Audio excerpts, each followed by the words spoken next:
Hello दोस्तों, नमस्कार। आप सभी प्रिय विद्यार्थियों का इस चैनल पर बहुत बहुत स्वागत है। संधि तो आप लोग बहुत पढ़े होंगे, लेकिन आज का जो वीडियो है, जो संधि का आज का वीडियो है, इसमें हम संधि को कैसे पहचानते हैं इसके बारे में बात करेंगे, इसके बारे में बताएंगे। और एक ट्रिक के द्वारा बहुत आसानी से आप लोग पहचान जाएंगे कौन सी संधि है। तो संधि को पहचानने के लिए ट्रिक जानना बहुत ज़रूरी होता है, क्योंकि बिना ट्रिक का कन्फ्यूजन हो जाता है। आप लोग पढ़े रहते हैं फिर भी समझ नहीं पाते, समझ में नहीं आता। और ट्रिक अगर याद है तो ट्रिक के हिसाब से आप पहचान सकते हैं कौन सी संधि है। तो चलिए देखते हैं।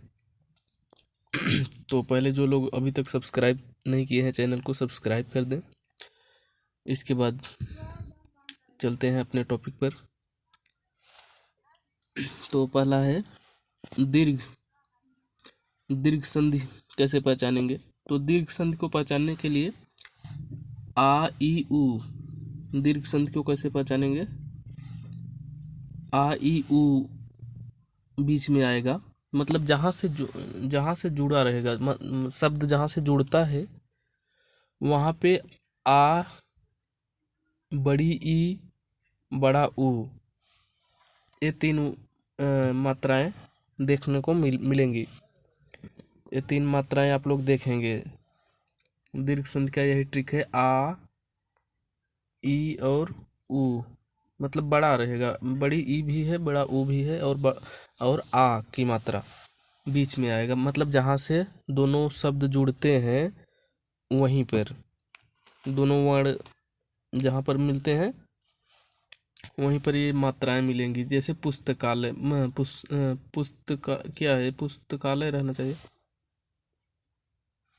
चलिए पुस्तकार्थी है जैसे यहाँ पे, तो पुस्तक धन अर्थी, पुस्तक और अर्थी का जहाँ जहाँ जुड़ा है तो यहाँ का अर्थी आ आया है। ठीक है, तो आ की मात्रा यहाँ पर आ रही है। जैसे परमार्थ, परमार्थ में भी परम धन अर्थ, तो यहाँ माँ है, कहने का मतलब आ की मात्रा है, तो ये भी है यही दीर्घ संधि।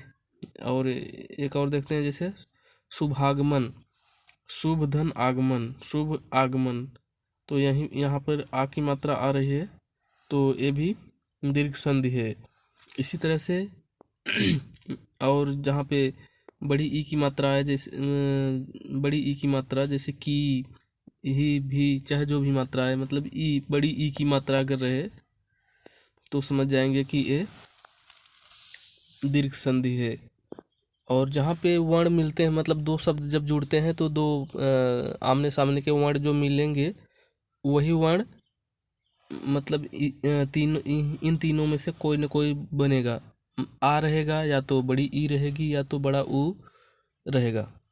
तीनों मात्राएं जो है इनमें से कोई एक मात्रा जरूर रहेगी, तो आप लोग समझ जाएंगे कि ये दीर्घ संधि है।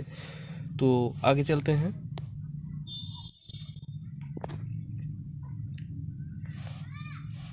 गुण संधि को कैसे पहचानेंगे?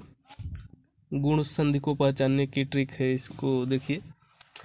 गुण संधि को पहचानने के लिए जहाँ पर जुड़ेगा, मतलब दो शब्द जहाँ पर जुड़ेंगे, दो वर्ण मिल करके एक नया वर्ण का जब निर्माण, मतलब नया वर्ण बनेगा, तो वहाँ पे ए वाली मात्रा आएगी ऊपर, ए वाली मात्रा।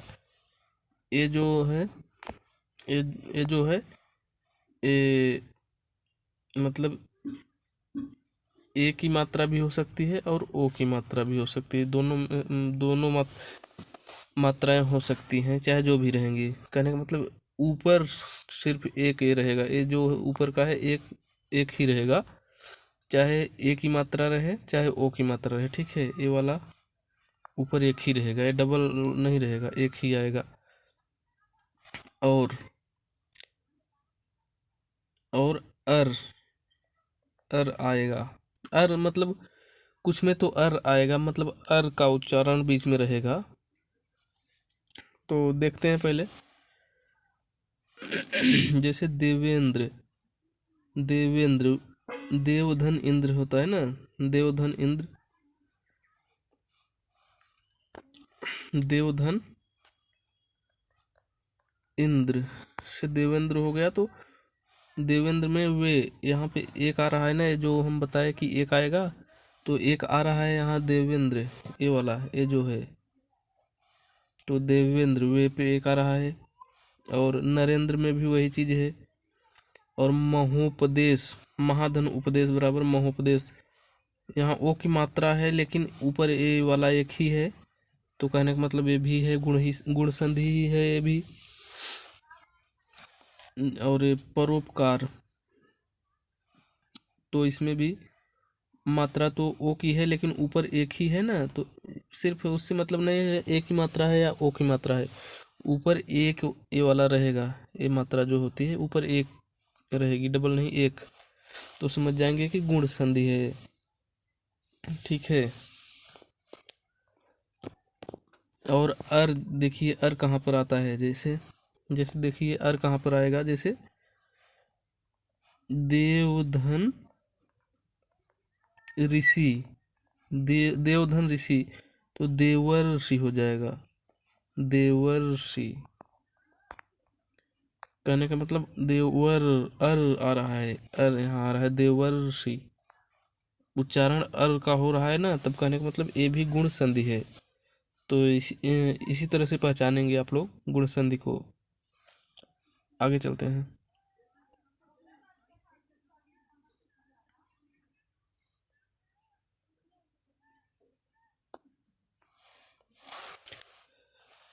वृद्धि संधि को देख लेते हैं। वृद्धि संधि को कैसे पहचानेंगे, तो वृद्धि संधि को पहचानने के लिए गुण में तो एक ए वाला रहता था लेकिन इसमें डबल रहेगा, गुण में वृद्धि में डबल रहेगा, ये डबल रहेगा, चाहे ओ की मात्रा चाहे देखिए चाहे चाहे अ की मात्रा रहे चाहे औ की मात्रा रहे, ठीक है, लेकिन ये वाला ये ऊपर जो है डबल रहेगा, तो समझ जाएंगे कि ये वृद्धि संधि है।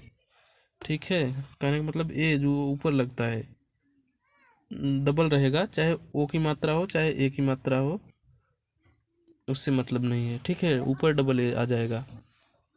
देखिए जैसे एक में क पे डबल आ रहा है ना, तो वृद्धि संधि है। परमौज, तो इस पर भी मौ डबल आ रहा है। वनौषधि, इस पर भी डबल आ रहा है। महोज, इस पर भी डबल आ रहा है।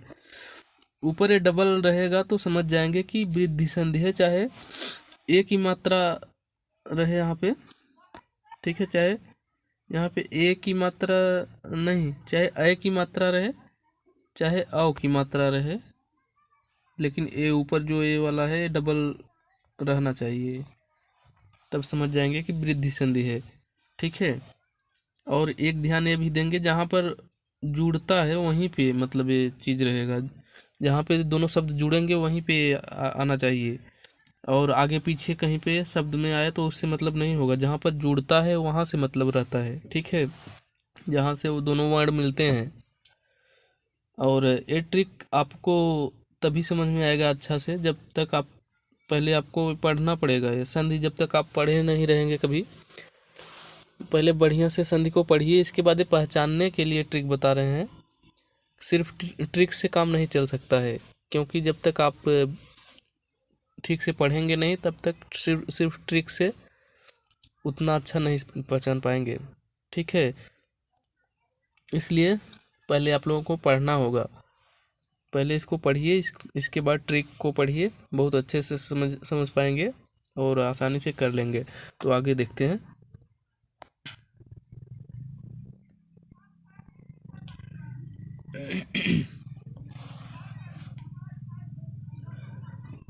ईयड़ संधि को कैसे पहचानेंगे देखते हैं। ईयड़ संधि में यही पहचान है, य व र का पूर्ववर्ती अर्धाक्षर, मतलब य व र के पहले अगर आधा अक्षर आता है तो समझ जाएंगे ईयड़ संधि है। और ये नियम तभी काम करेगा जब मतलब जहाँ पर दो शब्द जब जुड़ते हैं, दोनों शब्द जो बीच में जहाँ जोड़ रहेगा, कहने का मतलब जहाँ से जुड़ेगा वहीं पे ये चीज़ होना चाहिए, आधा अक्षर। ठीक है, तभी ये होगा, और शब्द में आगे पीछे कहीं आ जाएगा उससे मतलब नहीं है, जहाँ पर जुड़ता है वहाँ से मतलब रहता है, ठीक है। तो जैसे अत्यधिक, तो अति, अति, अति धन अधिक, तो ती यहाँ है और अधिक में मतलब ई और जुड़ जुड़ रहा है, तो यहाँ पे अत्यधिक हुआ है, तो या के पहले आधा त आया है, कहने का मतलब या के पहले आधा त आया है तो यण संधि है, सीधी सी बात है। दूसरा देखिए यद्यपि, यद्यपि यहाँ पे यह द्य मतलब यह के बाद आधा द आया है, तो ये भी समझ जाएंगे कि यण संधि है। इत्यादि, इति धन आदि, तो जहाँ से जुड़ा है तो यह के पहले आधा त आया है, तो समझ जाएंगे ये भी यण संधि है। इसी तरह से ये भी आएंगे, ठीक है। और भी अगर उदाहरण देखेंगे तो ये सब भी ये दोनों वर्ण भी आ जाएंगे, ठीक है। नियम यही है, आप लोग आगे देख सकते हैं, उसमें और उदाहरण देख सकते हैं, ठीक है। नियम यही रहेगा, जहाँ पर वर्ण जुड़ते हैं वहीं पे होगा ये, आधा अक्षर आएगा उसके पहले, य व र के पहले आधा अक्षर आएगा, तो समझ जाएंगे यण संधि है। आगे चलते हैं। अयादि संधि कैसे पहचानेंगे, तो अयादि संधि में अय आय औ आओ का उच्चारण होगा, बीच में शब्द के बीच में ये उच्चारण हो गया, जैसे चयन, अय आ रहा है, चय अय का उच्चारण हो रहा है इसमें। नायक, आय का उच्चारण हो रहा है, नाय आय, ठीक है, आय का उच्चारण इसमें हो रहा है। पवन, अव का उच्चारण इसमें है, ठीक है। आव, जैसे पावन, पाव यहाँ है तो यहाँ आव का उच्चारण हो रहा है। धाव, इसमें भी धाव, आव का उच्चारण इसमें भी हो रहा है, आव का। तो ये सब अयादि संधि है। तो हमें विश्वास है कि आप लोगों को ट्रिक पसंद आई होगी। अगर ट्रिक पसंद आई है तो आप लोग चैनल को सब्सक्राइब कर दें, क्योंकि इसी तरह के वीडियो इस चैनल पर हरदम आते रहते हैं। तो हम मिलते हैं आप लोगों से नेक्स्ट वीडियो में, तब तक के लिए जय हिंद, जय भारत।